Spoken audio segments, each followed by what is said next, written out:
Are you letting a fleeting moment of offense shape your entire life? What if you could break free and reclaim your peace no matter what others say or do? To think that every road traveled will be easy is unrealistic. Life can be hard to get through. There are people who think it is fun to laugh at others.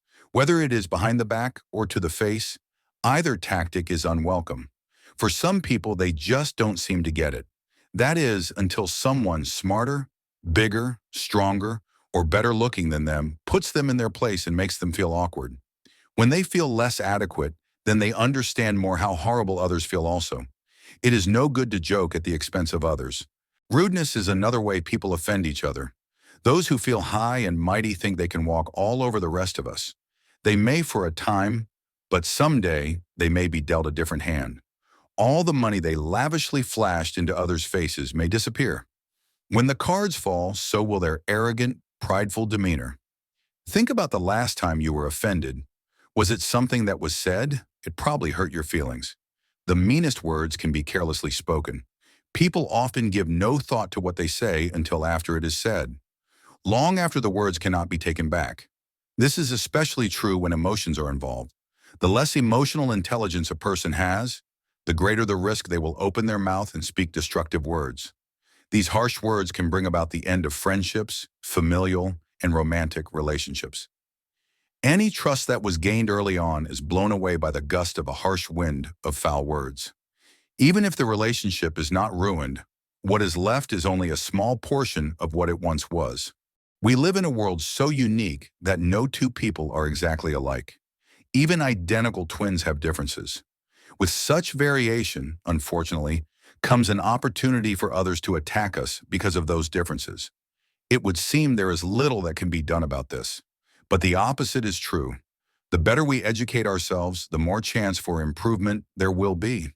The ultimate change would occur if we all loved our neighbors as much as we loved ourselves. The offense doesn't even have to be about us, though. People may say harsh words about our loved ones. Immediately, we get on the defensive. After all, we must protect them from an attack on their character. Often an attempt to do so amplifies the situation. This leads to all things becoming worse. It really is tough to keep our mouths shut. We feel awful when someone that we deeply love and cherish is hurt. Our instinct is to lash out at the attacker. But choosing that option tends to lead us down a worse path, one that grows in retaliation. These battles continue until the end of a war, and no one has anything left. All the people involved are robbed of what mattered most to them. It is not always spoken words that disrupt our peace, though. It can often be the actions of others. Alternatively, it could be their failure to act. Think about the process of moving to a new home. It is the enemy of every strong back, male or female. Men especially are expected to lift and carry heavy objects. Anytime a buddy offers a lending hand is welcome. At first, everything seems to go well. But suppose the helping hand becomes lazy. They may literally watch the other person struggle to carry a heavy object. The object crashes to the floor. Is it enough to convince the other to act at that moment? Unfortunately, not always. Stubbornly, the male mind falls prey to pride. They would rather hurt themselves than stop to ask for help. It is obvious the other person sees them. Meanwhile, the other is oblivious to what is happening. Go back to the beginning. If the person never offered help, the person would be immediately offended. If that person was asked and refused, the opportunity to be offended arises. However, they did offer to help, but their offer to help fell short of expectations. This is the intersection of many offenses, when reality falls short of expectations. It is disappointing when this occurs. We expect something from another person. In a moment, they fail to meet that expectation. The question becomes, will we be offended? This will happen countless times. Parents work tirelessly throughout the day. They come home after a long day, exhausted, depleted. Their older teenager is lying on the couch. On the big screen TV is their favorite video game. Filthy dishes are piled high in the sink. Dirty laundry is sprawled across the bedroom floor. The grass hasn't been mowed in 2 weeks. It is obvious to the parents. They are in desperate need of help. However, to teenagers, it doesn't seem to click. They badly want a break from life. Usually, it never occurs to them that their parents want the same thing. The children complain about having only 3 months of vacation from school. The adults have not had 3 months of vacation in 20 or 30 years. They are lucky if they get 2 weeks of vacation a year.